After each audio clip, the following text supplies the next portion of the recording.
Hola, buenas noches, ¿cómo están todos? Espero que bien. Nos volvemos a encontrar para hablar de agroecología y vida.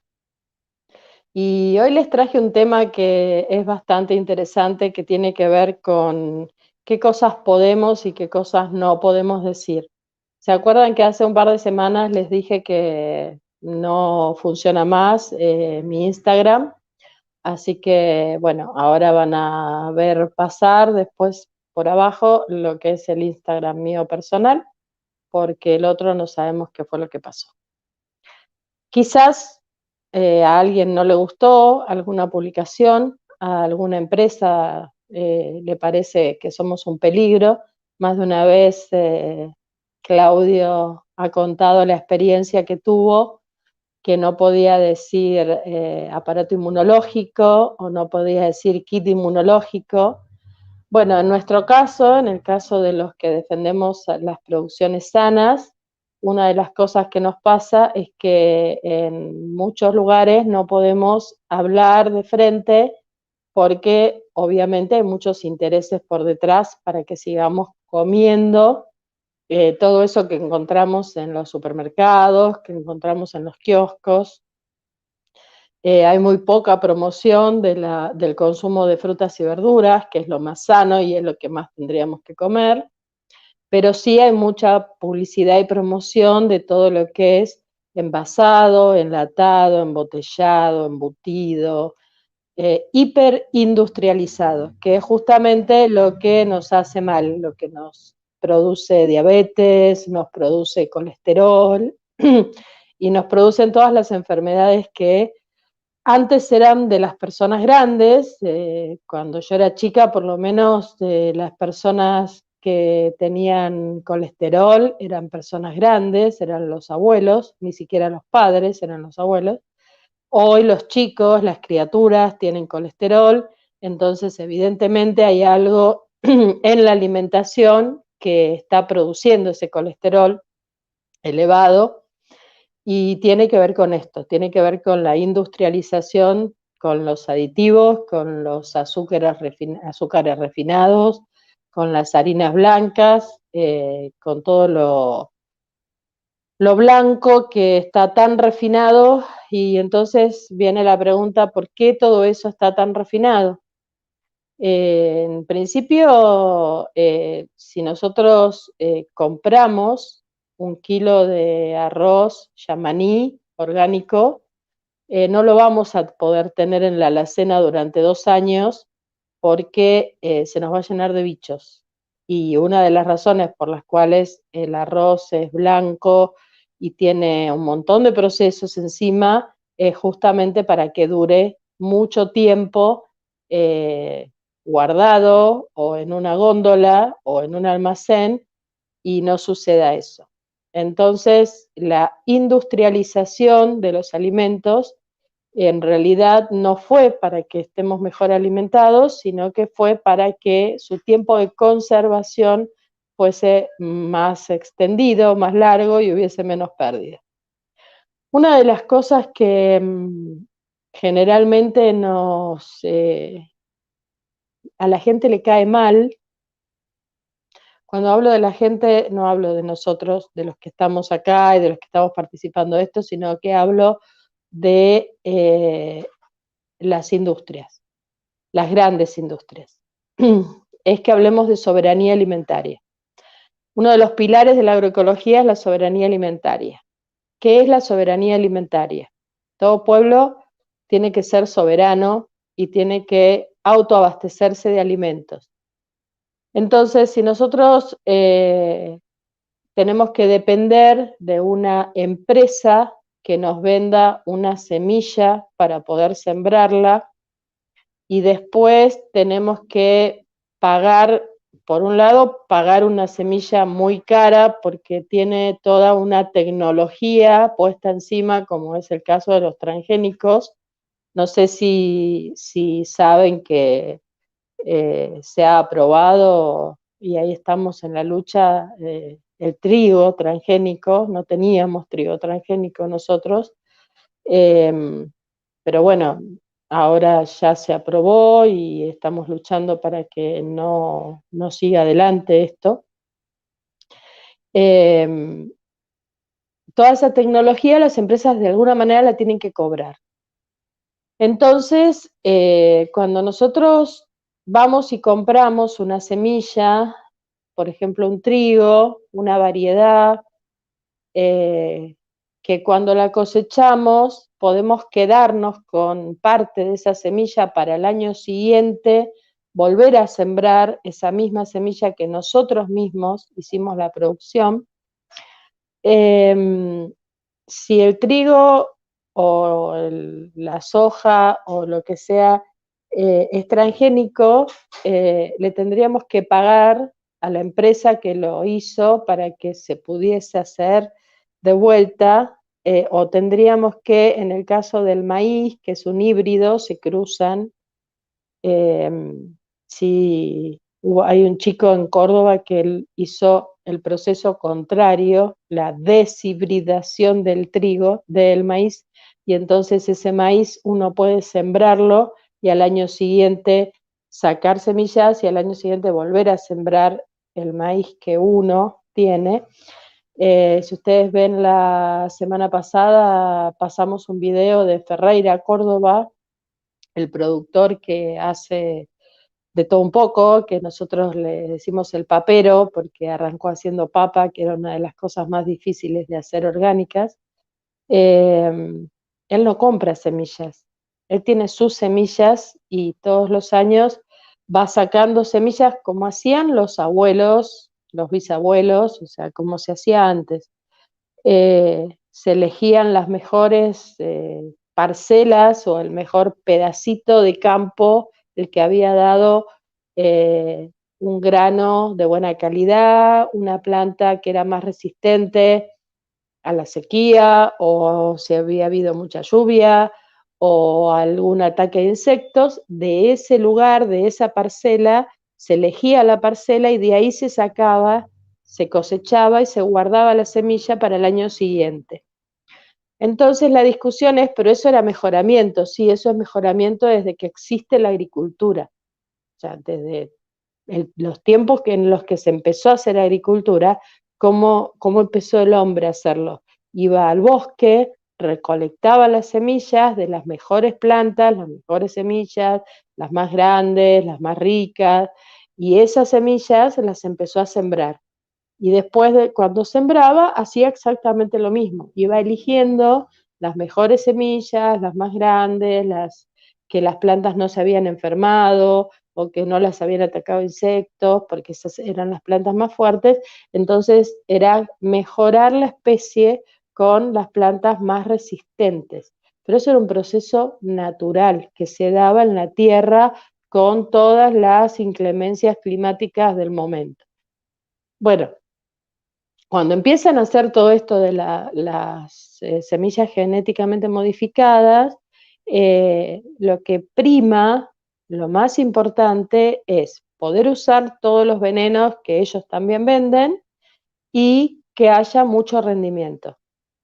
Todos sabemos que si agarramos un tomate, y no estoy hablando de algo genéticamente modificado, agarramos un tomate de la verdulería. El otro día tuve que ir a la verdulería, digo tuve que ir porque como nosotros acá, mi hija comercializa frutas y verduras, generalmente no vamos a la verdulería. Y bueno, tuve que ir porque nos habíamos quedado sin nada y compré unos tomates, y cuando corté, ya solo el hecho de el contacto con el cuchillo me daba la impresión de que el tomate era de plástico. Luego, al probarlo, el tomate no tenía gusto a nada, era una cosa dura, sin jugo, adentro no tenía ese mucílago que es el que produce naturalmente el tomate para conservarlas o cuidar las semillas que tiene adentro. No tenía nada de eso, estaba totalmente seco adentro, y eso es porque se favoreció que el tomate dure mucho tiempo, viaje en un camión, llegue al mercado, viaje hasta la verdulería y quede muchos días en la verdulería, hasta que nosotros lo vamos a buscar, y no tiene gusto a nada. Y se ha comprobado científicamente, hay estudios que han comprobado que, por ejemplo, la espinaca, que lo que no recuerdo exactamente ahora los valores de hierro que tiene la espinaca convencional, producida convencionalmente, o sea, con agroquímicos, en comparación con la espinaca producida sin agroquímicos, orgánica, agroecológica, biodinámica, de cualquier manera que ustedes quieran, pero sin agroquímicos, había disminuido en 100 veces la cantidad de hierro que tenía. Entonces, recién ahora se están haciendo estudios de las diferencias nutricionales entre un tipo de alimento y el otro. ¿Por qué se están haciendo recién ahora esos estudios? Porque esos estudios son caros. Cuando nosotros trabajamos en la universidad, hemos hecho algunas investigaciones, los aparatos que se necesitan y toda la infraestructura que se necesita para hacer ese tipo de investigaciones cuestan mucho dinero y en general las universidades o las entidades públicas que no dependen de una empresa, no tienen los medios para comprar esos insumos o tener esas máquinas nuevas y modernas para poder hacer ese tipo de estudios. Por eso es que también hay muchos estudios que no se han realizado porque los lugares donde los realizan son las empresas, que son las mismas que venden las cosas, por lo tanto, si la empresa vende las cosas, no les va a decir qué es lo que tienen o qué es lo que no tienen, o qué es lo que les falta. Entonces, a veces cuando nosotros hablamos de soberanía alimentaria y de cómo nos tenemos que cuidar y de qué manera tenemos que producir, a algunas empresas estas cosas les molestan bastante. Entonces no me extrañaría para nada que haya habido algo que no, que molestó o que yo haya dicho o puesto que haya caído mal en el Instagram y que por eso de un día para el otro se bloqueó. Así que bueno, vamos a hacer como le recomendaron en algún momento a Claudio, vamos a nombrar lo menos posible algunas cosas, algunos términos o algunas empresas, pero lo que vamos a hacer es, por ejemplo, ver un video de un programa. Se los muestro acá porque quizás ustedes están, no sé si están muy enganchados, pero yo por lo menos estoy muy enganchada con el canal y me la paso mirando los programas y la verdad es que no me queda mucho tiempo para mirar además otros videos y otras cosas.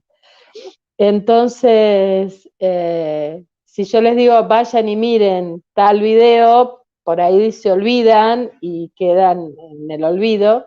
Entonces me pareció adecuado pasar este video que tiene que ver con un grupo de productores agroecológicos del pueblo de Guaminí, en el sur de la provincia de Buenos Aires, a quien tuve el enorme placer de conocer.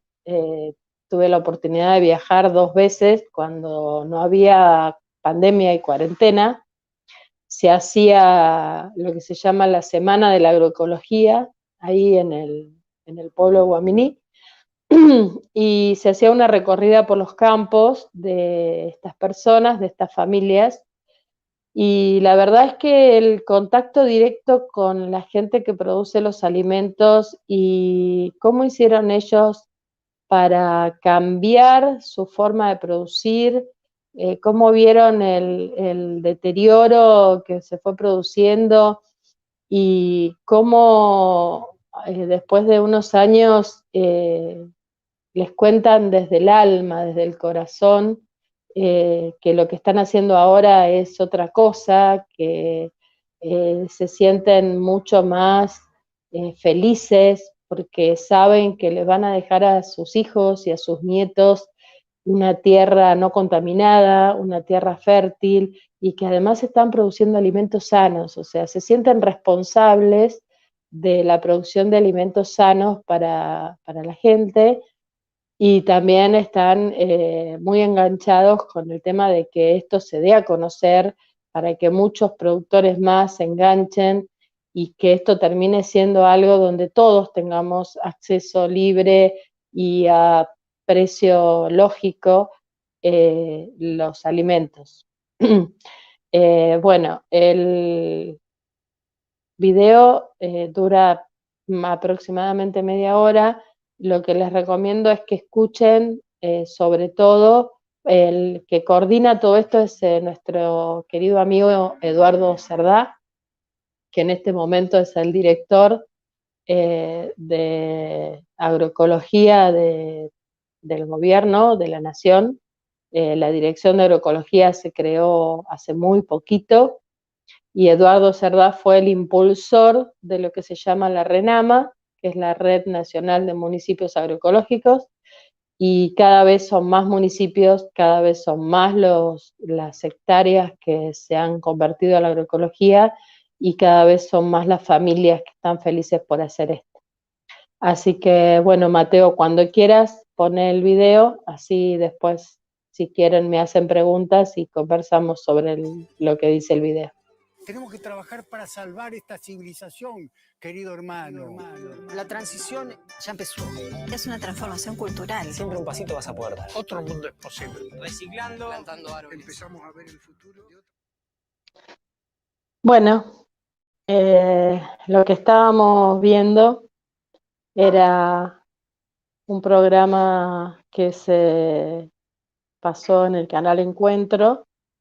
Generalmente, dependiendo de la ideología política de cada uno, a veces Claudio hace mucho énfasis en que agradece a C5N porque le permite hacer su programa hace muchos años.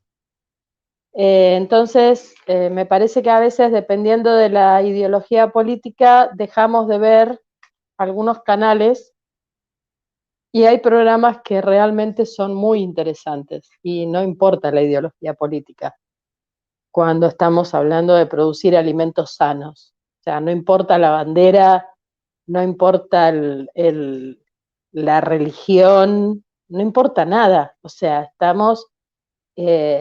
una de las cosas que comprobamos con la pandemia y con la cuarentena fue que podíamos depender podíamos no depender de un montón de cosas, muchísimas cosas, pero sí necesitábamos alimentos. O sea, necesitábamos alimentarnos todos los días, necesitábamos ir a comprar alimentos o que nos trajeran los alimentos a casa. Entonces hay algunas cosas, como es el agua, el aire que respiramos y los alimentos, de las cuales no podemos dejar de depender. Entonces, si nosotros queremos hacer público qué es lo que pasa, muchas veces lo que sucede es que la mayoría de las personas en su cotidianeidad, que están además viviendo en ciudades, generaciones enteras ya están viviendo en ciudades. No es que cuando yo era chica, yo vivía en Capital Federal, pero tenía contacto con el campo porque íbamos al campo, porque pasábamos fines de semana, porque pasábamos a veces veranos enteros en el campo, y estoy hablando de 60 kilómetros de Buenos Aires. Hoy ya 60 kilómetros de Buenos Aires no hay campo, son todos barrios cerrados y clubes de campo, pero no hay campo. Teníamos contacto, teníamos un poco más de contacto. Hoy yo tengo 58 años, por lo tanto, si yo me hubiese quedado a vivir en Capital, mi hija de 38 no hubiese tenido, si yo no la llevaba, no hubiese tenido contacto con el campo. Entonces no se hubiese enterado nunca cómo se produce un alimento, o si no tuviese la madre que tiene y que estudió lo que estudió y que se dedicó a lo que se dedicó, no estaría ni enterada que existen los alimentos que tienen venenos. Entonces no podemos hablar de venenos, no podemos hablar de agroquímicos, no podemos hablar de medicamentos, no podemos hablar de sistema inmunológico, no podemos hablar de un montón de cosas, porque esas cosas atentan contra las empresas que son las que justamente hoy se llenan de dinero vendiéndonos no solo los medicamentos, sino que los alimentos que nos enferman para después darnos los medicamentos que se supone que nos curan. Entonces, es muy difícil a veces poder expresarles a todos ustedes cuáles son las realidades que vivimos los que estamos en esto, porque en general no nos lo permiten. Si nosotros buscamos en internet, si les interesa el tema y les interesa saber qué es lo que llevan a la mesa de sus casas, qué es lo que le dan de comer a sus hijos, a sus nietos, hay un montón de videos, de publicaciones, de investigaciones, solamente con poner esta palabrita que figura acá arriba, que dice agroecología. Hoy hay un montón de videos sobre agroecología. Hay un montón de productores, hay un montón de gente que está comercializando estos alimentos sanos, que no necesariamente tiene que tener un sello que diga orgánico. ¿Cuál es la diferencia? En nuestra ley nacional, para que un alimento sea orgánico, tiene que tener un sello. Y ese sello cuesta dinero. Si nosotros tenemos que mandar un alimento al exterior, a otro país, a Europa, por ejemplo, que está demandando bastante alimentos orgánicos, sí o sí tenemos que tener ese sello, pero para que nosotros lo consumamos, si yo tengo el productor, yo tengo la suerte, la bendición de vivir en Luján, o sea, 70 kilómetros de capital, pero si yo tengo el productor acá a 10 kilómetros y puedo ir a buscar mi verdura, o tengo la persona que entrega la fruta orgánica que la traen de, por ejemplo, la otra vez hablamos de que cada cosa se produce en su lugar, las bananas vienen de Formosa, pero bueno, la persona que trae las bananas de Formosa me queda cerca para ir a buscarlas. Si yo puedo ir a buscar los alimentos al lugar donde están, es lo mismo que ir a un supermercado, porque si voy a un supermercado, lo que voy a conseguir son alimentos que están industrializados y que tienen una carga de agroquímicos y de conservantes, acidificantes y azúcares que no nos están haciendo bien. Entonces, cuando más de una vez hablamos de la alimentación sana y cuando hablamos por qué la relación entre la agroecología y la vida, es justamente por lo que decían estos productores. No sé cuánto pudieron ver y cuánto se cortó, pero estos productores son familias enteras que decidieron cambiar, que decidieron volver para atrás en un sistema que les impusieron y que cambiaron su vida para bien, que formaron grupos donde ya hemos hablado del tema de vivir en comunidad, de ayudarnos, de colaborar, donde se ayudan entre todos. Entonces todo les resulta un poco más fácil porque justamente se ayudan y colaboran entre todos. Uno de los temas que tiene que ver con esta gente de Guaminí es que fue el primer grupo que arrancó con esto de la RENAMA, con la Red Nacional de Municipios Agroecológicos, pero en este momento realmente son un montón los municipios que se han adherido a esta red y mediante eso se van transformando, van probando y se van transformando y van empezando a dejar de usar los agroquímicos y a sustituirlos por otro sistema de producción de alimentos. A veces esto les puede resultar un poco aburrido porque es muy técnico, el tema técnico por ahí no les resulta interesante, pero es lo mismo que cuando a nosotros nos dicen, bueno, tenés colesterol, te doy un remedio, te doy una pastilla. El médico te receta una pastilla para bajar el colesterol.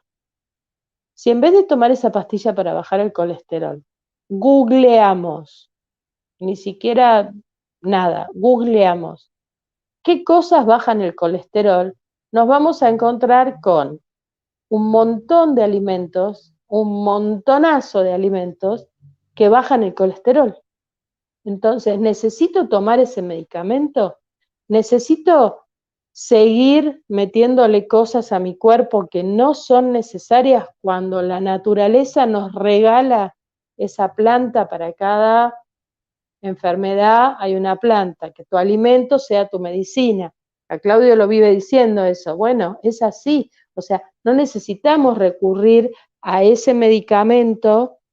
Es más fácil, y hay gente que dice que es más fácil. Entonces, es más fácil tomar el medicamento y bancarse todas las consecuencias que tiene ese medicamento y morirse antes, que hacer una alimentación sana para bajar ese colesterol, que si subió fue por alguna razón.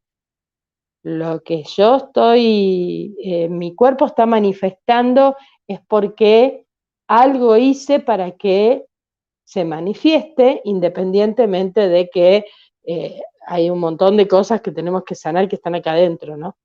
Pero bueno, se me pasa la hora y quería, hoy estuve reescuchando la charla de abundancia de Claudio, y encontré algunas cosas que en general suelo reescuchar varias veces las charlas. Las características de la abundancia: humildad, gratitud, solidaridad. Esta gente que es la que pasaba en el video, la gente de Guamini, tiene exactamente esas 3 características en su vida, y no porque estén haciendo cursos de charlas con Claudio o los domingos con Claudio, sino porque es su elección de vida, es su forma de vida. La ley de correspondencia, que puedo pedir todo lo que estoy dispuesto a dar. Uno de ellos justamente decía que se había inundado. Yo la otra vez les conté que había habido muchas inundaciones y que eran a causa de los monocultivos. Bueno, sus compañeros de grupo fueron los que justamente le dieron todos una mano para que ese productor que se inundó volviera a tener su producción y sin esperar nada a cambio. Entonces, todo lo que das te vuelve multiplicado. Así fue lo que pasó con esta persona. Y cuando decimos que el tema de la solidaridad entre los productores, también tenemos que tener solidaridad entre los que compramos los alimentos con esos productores. O sea, nosotros deberíamos ser un poquito más solidarios entre nosotros, y además de comprar esos alimentos, por ejemplo, si estoy trabajando, me pongo el caso de los docentes que tienen que estar muchas horas quizás en las computadoras dando clase por Zoom y no tienen tiempo, tienen familia, tienen que cuidar a los hijos, estar en la casa, dar clase, corregir trabajos prácticos y no tienen tiempo de cocinar. Bueno, hay gente que está sin trabajo. Esa gente que está sin trabajo puede buscar una actividad que crea vida, por ejemplo, cocinando con alimentos agroecológicos, alimentos sanos, y proveerle alimentos a esas familias que por ahí mamá y papá están trabajando están los dos conectados todo el día con el trabajo y no tienen tiempo de cocinar, pero bueno, esas personas que están conectadas y tienen trabajo pueden comprar esos alimentos que puede proveerles una persona que no tiene trabajo, que se quedó sin trabajo, pero que se generó una actividad haciendo alimentos sanos para esas familias que no pueden cocinar. Entonces, ¿eso cómo se hace? Se hace en comunidad, porque se hace en lugares de cercanía. Cuanto más cerca tenemos a la producción, cuanto más cerca tenemos a la persona que elabora las cosas, que como el otro día yo les mostraba los panificados, más accesible es para todos nosotros y también conocemos a la persona, conocemos su familia, conocemos el lugar de trabajo, el lugar donde elaboran las cosas y cómo las hacen, y podemos entablar una relación con esa persona, porque el alimento no tiene que ser solamente algo que yo compré, lo saqué de una bolsa que viene empaquetado y me lo metí en la boca y me lo tragué, y es harina, y es azúcar, o es grasa, o es sal, y me termina destruyendo.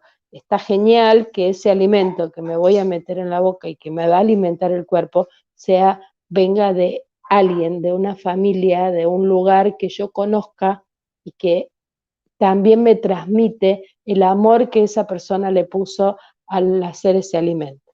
Se me acaban de cumplir las 9 de la noche, se me pasa la hora volando. Nos vemos la semana que viene. Ahí puse la página donde se tienen que inscribir los que quieran hacer el curso de huerta gratuito que da la Universidad de Luján. Muchísimas gracias por haber compartido el día de hoy y nos vemos el viernes que viene.